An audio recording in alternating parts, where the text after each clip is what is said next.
I mean, I always say that I hope that Alzheimer's is cured tomorrow so that we can move on to dog longevity. Yes. But, The second most important thing. yes. Happy to raise money for dog longevity. Bonnie, how do you explain to people who ask what HFC is what it is? I knew you were going to ask me that. There you go. Hilarity for Charity is a national nonprofit founded by two incredible, passionate celebrities, Lauren and Seth Rogen, to bring light and levity to what is otherwise a very dark disease, Alzheimer's and dementia. We provide care and support for families impacted by Alzheimer's dementia. And importantly, we're changing the trajectory of the disease through our prevention efforts, aiming to educate young people about their brains and about how important it is to care for their cognitive health. It's pretty Kind good. of crazy that we're doing all that, but Good I'm description, very though. happy to hear that is all. Yeah. I mean, when we started it, I know I did not envision we'd be where we were today. Where did you think we'd be? I didn't really. I envisioned nothing. I don't think we envisioned anything. I think we envisioned throwing an event and...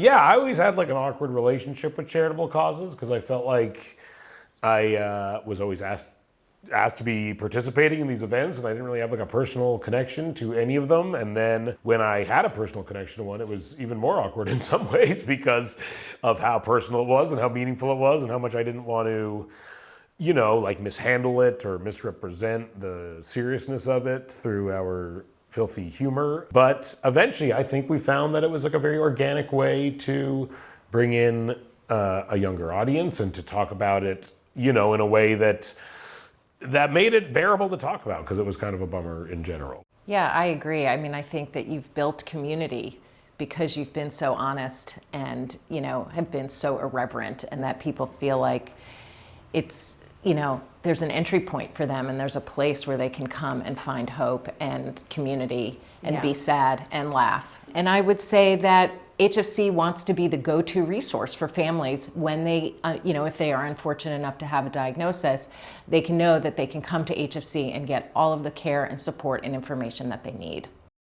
So as HFC grew, of course, we really started listening to our community, and I sort of, looked at what I felt like I needed. Something that, of course, really helped me early on was finding a community of young caregivers. And so we started forming groups and creating community for people how it felt best in similar circumstances. And I wondered if we could maybe sort of touch on how these different groups and our programs have served families over the years. I'm so proud of our support group program. Really, it's expanded so much. Right now we have 37 groups that are ongoing running today, which is amazing, right? Stop it. But that's I just so licked your funny. jazz hands about it. It is jazz hands worthy. It is jazz You hands did worthy. natural jazz hands. Sorry, I did because it is working. And I think what's, there are a lot of support groups out there, as you found when you first were dealing with this, but our support groups are virtual, so anyone, anywhere can access the support. They're also led by licensed and credentialed facilitators. They are also grouped, like you said, they're grouped by your circumstance. So if you're a young caregiver caring for somebody older, you're in a young person's care group. If you're a spouse caring for a spouse, you're with those people. People come up to me that say, I've been in one of your groups for a year, and that community is everything to me. And I found so much comfort in the relationships that I've made in those groups. That's how you get through the hard stuff, is with other people who understand. And I'm so wildly proud of it. Seth, let's talk about something else that we're really proud of course, which is our Care Grant program. Tell us about our Care Grant. How did it start? Why do we do our Care Grant program? We do it because when your mother was sick, we found that being able to afford in-home care for her was a real life-changing thing in many ways. And it was one of those kind of very common but not great situations in life where you're like, oh, money just made this better. And so we started to try to provide that to people who didn't have the money we had. It was to create grants where you can apply and get in-home care if you can't afford it. And it seems to have made people's lives much better when they get them. Well, I think it's easy to forget what the load of a caregiver is and how they can't do things like as simple as go to a funeral or a doctor's appointment or grocery shopping.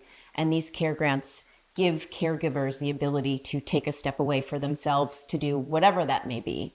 And that's huge. The demand for care is so great. Right now, HFC can only fund about 20% of the applications that we have coming in every month. And so our team is really committed to scaling our fundraising efforts and flipping that ratio around so that we're funding 80% of our applications in the future. Bonnie, where do you see us going? Because clearly we don't have a great vision for how this. We could have never predicted we were here. So where do you predict things might go in the next few years? Over the next 5 years, we are going to really lean into all of the care and support that we do right now. We're going to award even more care grants, have even more support groups, have people involved in all of our caregiver wellness programs. And we're going to be educating students all across the country. We're going to have WIMA chapters in every state, every high school, every college, so that young people are learning about their brain health. I, always think of that scary number of, they say in 2050, there could be 15 to 16 million people living with Alzheimer's or related dementia. And that is a very large number. And I have to listen to our wonderful scientific advisors who tell me that potentially 4 out of 10 cases of dementia or Alzheimer's may be prevented or delayed by living a brain healthy lifestyle. And I think that our coursework is going to teach people how to do just that. And again, we do it in a way that I think is easily digestible, feels practical, feels doable. And I am so optimistic that maybe we can make a difference in that very scary number of 2050 of so many cases, because maybe we'll delay cases of Alzheimer's or even prevent them. So I'm really excited about those things. Seth, what are you excited about? Honestly, I'm proud of how long we've been around and that it's still going and that it keeps growing and growing and we keep expanding and coming up with new ideas and raising more money. And I'm proud of all those things. HFC will be around as long as it is needed until there is a cure, which I do believe there will be one day.